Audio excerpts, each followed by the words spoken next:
Welcome to Gopal Sir Classes. Please subscribe and like for more updates. Circle का कोई भी question जो है वो थ्योरम बेस्ड होता है। तो अगर थ्योरम मेरा क्लियर है तो कोई भी क्वेश्चन आसानी से सॉल्व होगा। जैसे पहला थ्योरम है, the angle made by an arc of a circle subtends at the centre is double the angle made by it on the circumference. किसी भी आर्क पे, ये मान लेते हैं ए और बी एक आर्क है, तो आर्क कहें या सेगमेंट कहें या कॉर्ड कहें, तो इस पर जो एंगल अगर सेंटर पर बन रहा है, सेंटर ओ है, अगर इस आर्क पे जो सेंटर पे एंगल बन रहा है और इसी आर्क पे अगर सरकमफेरेंस पे कहीं भी एंगल बन रहा है, तो अदर पॉइंट पर जो एंगल बनेगा उसका डबल हमेशा बनेगा सेंटर पे। ये 30 डिग्री अदर पॉइंट पे बन रहा है तो सेंटर पे बनेगा उसका डबल यानी कि 60 डिग्री। सर्कल का सेकेंड थ्योरम है, angle in the same segment of a circle are equal. अगर कोई सर्कल है, ये सेंटर हो गया, कोई भी एक सेगमेंट लेते हैं ए बी, तो इस सेगमेंट पे सरकमफेरेंस पे जो भी एंगल बनेगा, एज्यूम करते हैं कि ये 30 डिग्री बना, तो इसी सेगमेंट पे सरकमफेरेंस पे जो भी एंगल बनेगा वो सारा इक्वल होगा, ये भी 30 डिग्री होगा। और कहीं पर भी बन रहा है, सेम सेगमेंट पे जितना एंगल बनेगा ये सारा इक्वल होगा। यही है angle in the same segments of a circle are equal. Third theorem है, the angle in a semi circle is 90 degree. ये बहुत इंपॉर्टेंट है, ये क्वेश्चन में बराबर हमको मिलेगा, थोड़ा सा ध्यान देना है।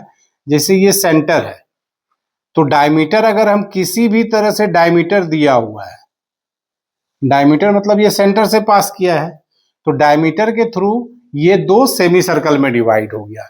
अब डायमीटर के ऊपर सरकमफेरेंस पे कहीं भी एंगल बन रहा है तो ये हमेशा 90 डिग्री होगा, राइट एंगल होगा, चाहे उस साइड बने या इस साइड।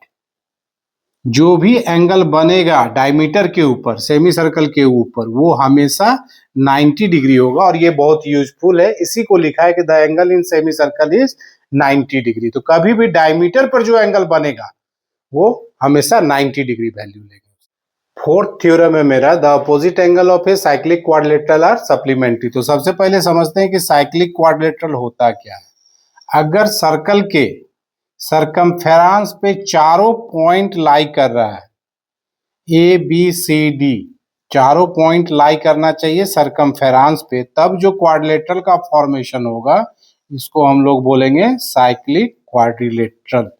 ए बी सी डी, अब कह सकते हैं कि ये एक साइक्लिक क्वाड्रिलेटरल है। तो थ्योरम है कि अपोजिट एंगल का सम 180 होता है। एंगल ए के अपोजिट एंगल सी, तो यहां पर angle A plus angle C is equal to 180 degree. उसी तरह से opposite angle B plus angle D is equal to भी होगा 180 डिग्री। ये दो पार्ट जब साइक्लिक क्वाड्रिलेटरल होगा तो इसको ध्यान में रखेंगे, अपोजिट एंगल का सम होता है 180 डिग्री। फिफ्थ थ्योरम है मेरा, the exterior angle of a cyclic quadrilateral is equal to the interior opposite angle.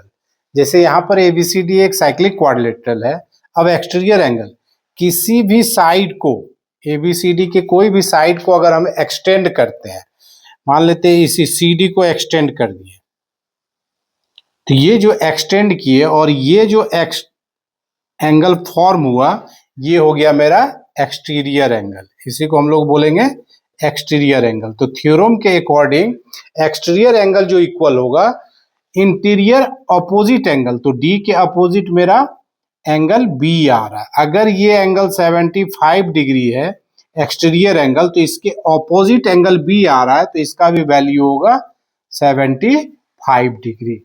यही है exterior angle of a cyclic quadrilateral is equal to the interior opposite angle. इसके ठीक opposite में जो interior angle होगा ये दोनों इक्वल होगा।